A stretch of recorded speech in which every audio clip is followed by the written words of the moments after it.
Yes sir.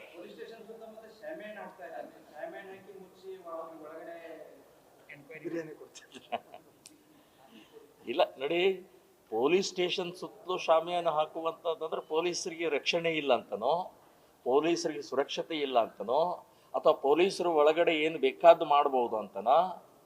ಇವತ್ತಿನ ಮಾಧ್ಯಮ ಇದೆ ಅಂತ ಹೇಳಿ ಇವತ್ತು ನೀವು ಹೆದರ್ತಾ ಇರೋದೇ ಮಾಧ್ಯಮಕ್ಕಾಗಾದ್ರೆ.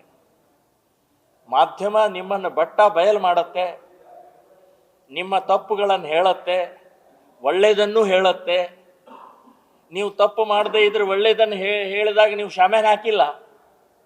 ಈಗ ಯಾಕೆ ಶಾಮ್ಯಾನ ಹಾಕ್ತಾ ಇದ್ದೀರಿ? ತಪ್ಪು ಮಾಡ್ತಾ ಇದ್ದೀರಿ. ಅದನ್ನು ಹೊರಗಡೆ ಬರಬಾರ್ದು, ಜನರಿಗೆ ತಲುಪಬಾರ್ದು, ಮನೆ ಮನೆಗೆ ಹೋಗಬಾರ್ದು. ಇದು ಕರ್ನಾಟಕದ ಇತಿಹಾಸದಲ್ಲೇ ಈ ರೀತಿಯ ಒಬ್ಬ ಅಪರಾಧಿಯನ್ನ ಮುಚ್ಚಿಡುವಂಥ ಪ್ರಯತ್ನ ಮಾಡ್ತಾ ಪ್ರಥಮವಾದಂಥ ಕಾಂಗ್ರೆಸ್ ಸರ್ಕಾರದಲ್ಲಿ ನಡೆದಂಥ ಘಟನೆ ಶಾಮಿಯಾನ್ ಘಟನೆ ಇದು.